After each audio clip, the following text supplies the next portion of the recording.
Power tailgate, of course. Plenty of room for our standard kit. Handy cargo cover. Some extra storage under here. Got our travel charging cable. Tire mobility kit. In place of a spare tire. Useful power outlet here.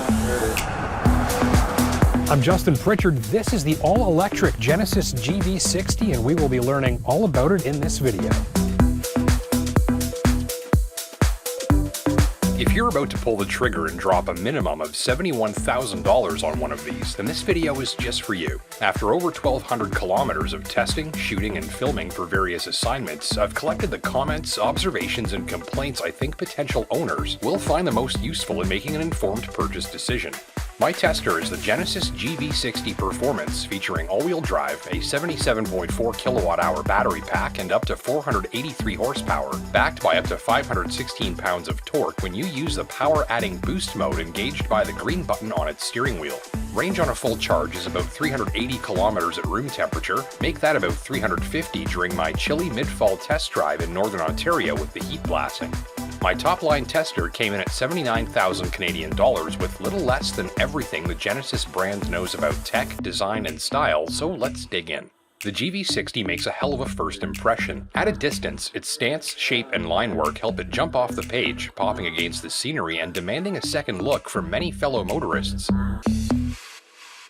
And no less than a half dozen of those who came in close to check out its mesmerizing wheels. In my tester's Uyuni white paint, the trim lines and accents pop against the sheet metal, igniting its visual character. Closer inspection of the bodywork is rewarded handsomely, with precise, flush, and almost entirely smooth surfaces making up most of the GV60's skin. The tight tolerances for panel gaps and extended use of flush-fitting elements are more aerodynamic, quieter, and energy efficient, but these engineering requirements can be a gift to the designers. Here, they've used them to help give the GV60 a one-of-a-kind look. The first impression carries on as you walk up and board. There's some drama as the flush-mounted motorized door handles present themselves as you approach, with welcome lighting that engages after dark for added effect.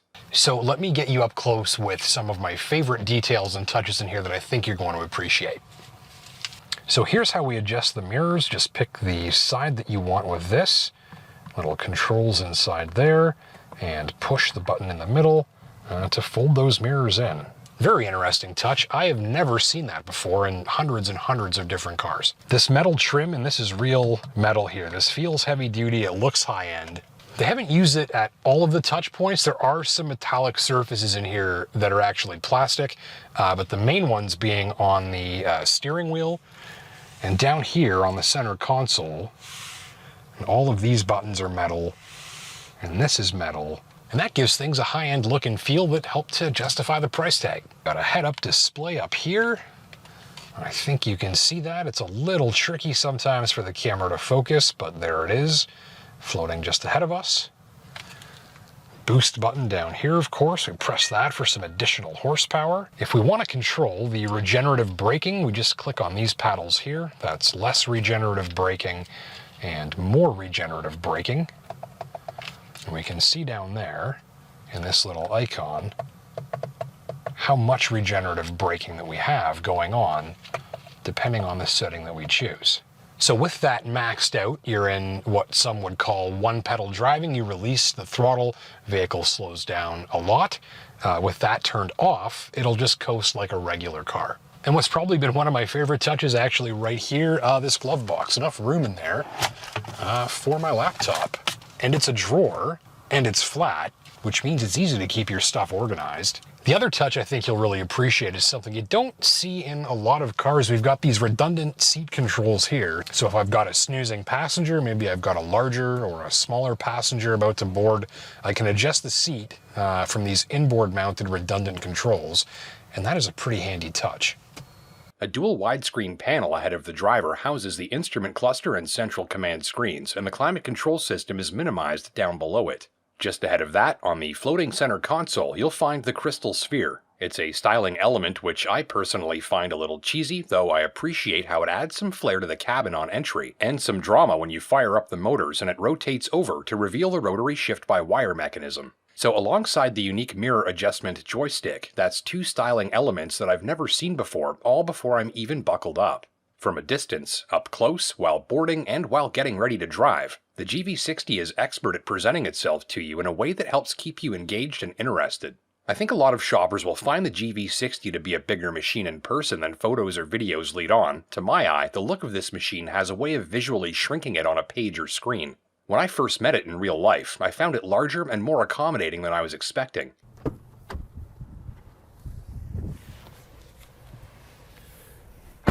Now you may not have seen inside of one of these before, so let me show you how much room I've got up here in my comfortable seated driving position and how much room is directly behind me. So first thing you notice, nothing crowded, plenty of knee room. I've still got well over the width of my hand above me in terms of headroom, even with this big panoramic sunroof up here. We've got this floating center console, so a lot of open space under here. Notice the front floor there is also flat. Little cubby down here, some extra storage space for your phone. Keep that out of your reach, out of the way. Easy to keep your driving environment organized. Nothing feels cramped or crowded. This is a fairly typical crossover driving position. I think a little higher off the ground than you might think from looking at this in photos. Now let's see how someone of my size, about 5'10" and 200 pounds, would fit directly behind themselves in the back seat. First thing to notice there, very, very big door opening, easy to get in here without too much bending or twisting. Look at this legroom here. I've got the width of 2 hands in front of my knees. Also, completely flat rear floor here as well, adding a little bit of a sense of space. Some storage down there. Headroom tightening up a little bit here, about 4 fingers worth of additional headroom up above me. We do have the bulkhead for the sunroof structure up here ahead of us, and this kind of comes up this way. So headroom is all right, a little bit tighter, a little bit more claustrophobic, but certainly tons of room back here. I think for 4 adults on a road trip, no problem at all. I've probably even got room to cross my legs and hang out and relax. I'd sit back here for 4 hours, would you? I think it'd be okay. So ultimately, I think no issue for 4 adults and some other things in the back. Let's take a quick look at the cargo area. Power tailgate, of course.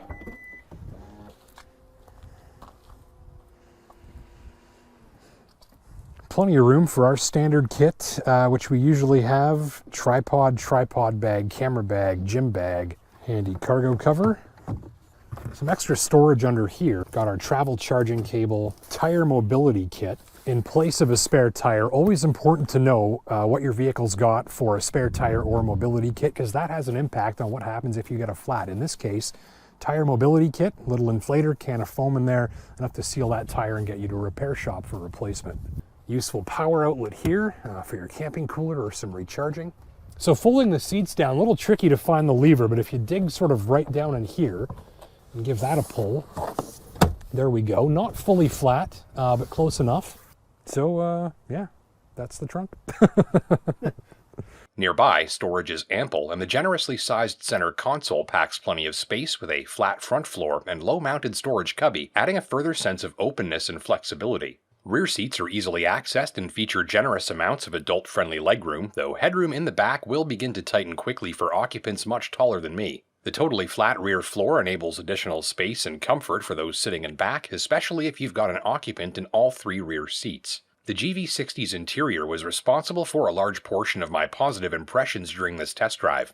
Aside from the striking and upscale overall look, I consistently appreciated the smooth and responsive performance of the easily learned central command system, flawless operation from the Android Auto interface, and the ease with which I could access a multitude of functions and displays with just a few button presses. The steering wheel controls can be daunting and busy at first, but once committed to memory, they provide fingertip access to a multitude of customizations and controls, even changing the displayed information on the cluster and allowing drivers to preset their favorite functions. I appreciated the tall and upright driving position, which provides a commanding view of the road ahead without feeling like you're towering above it or the cabin. And in all, drivers can expect to feel wrapped in high-end luxury trimmings and surrounded by plenty of in-your-face tech that's easy and encouraging to work.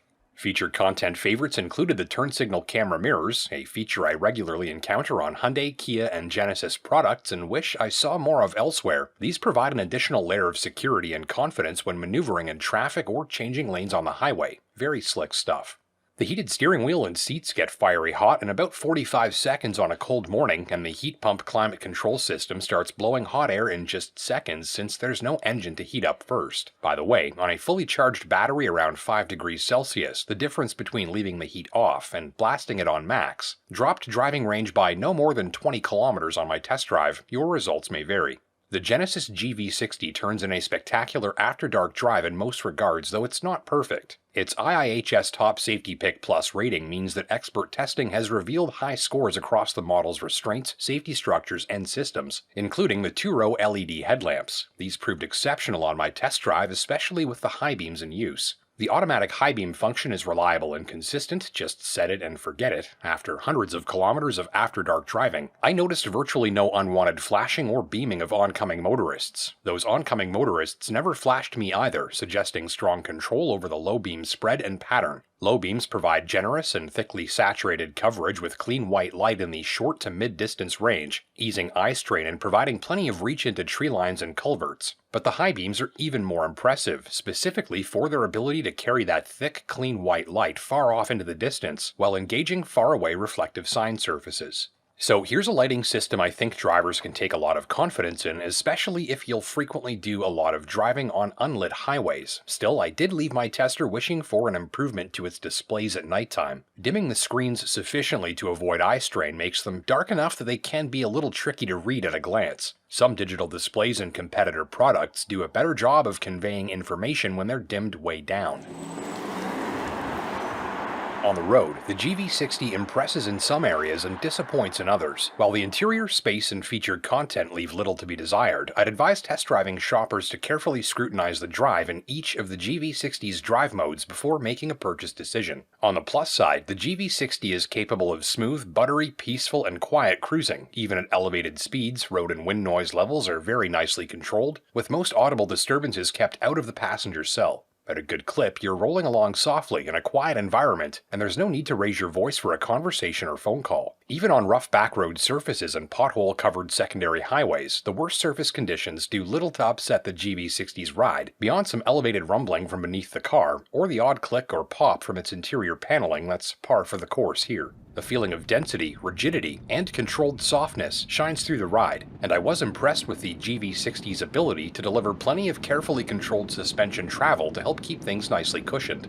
Shoppers can therefore expect consistent ride comfort and noise levels across a wide range of surfaces. But on the downside, driving enthusiasts may find too many of the GV60's sporty signals to be muted. Specifically, the steering wheel is thick, and the steering system favors a slower, creamier calibration than some enthusiasts will like. The setup, even in sport mode, makes it easy to drive the GV60 smoothly and precisely, though drivers who prefer steering with strong feel, feedback, and urgency have better options. Ditto the brakes. Though performance is strong, the feel at the pedal lacks both the initial light pressure bite and ability to precisely modulate brake pressure, two other sporty signals that satisfy enthusiast drivers. Like the steering, the brakes perform well, but the feel at the controls fails to ignite that car-to-driver connection on the level that some enthusiast drivers are looking for. To me, the overall drive here is more Lexus or Mercedes-Benz than F-Sport or AMG, bigger on smoothness and refinement than high-urgency precision and response from most of the controls. There is redemption though. The firepower should more than compensate for most. Engage sport mode, hit the boost button, and stuff the accelerator to the firewall, and the GV60 leaps from 0 to 100 km an hour in just 3.8 seconds, each tire laying down a little rubber as the traction control system fights to put all that torque to the road. And there's no need to turn the traction assist off for a crushing launch. The system is very on the ball.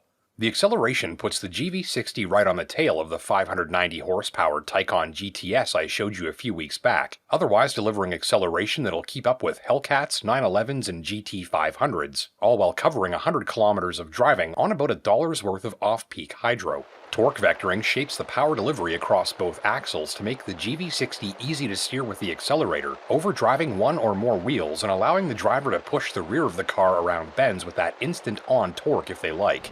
This gives another dimension to the handling feel, making it easy for spirited drivers to steer the car with their right foot if they like. So throttle response is lightning quick. I just wish the brakes and steering had a similar sense of precision and urgency. All said, here's a compelling way to spend this sort of money on a flexible and generously appointed electric crossover, especially when consistent comfort, effective tech, a knockout cabin, and crushing acceleration are high on your wish list. Thank you for watching. My name's Justin Pritchard, and until next time, take care and drive safe.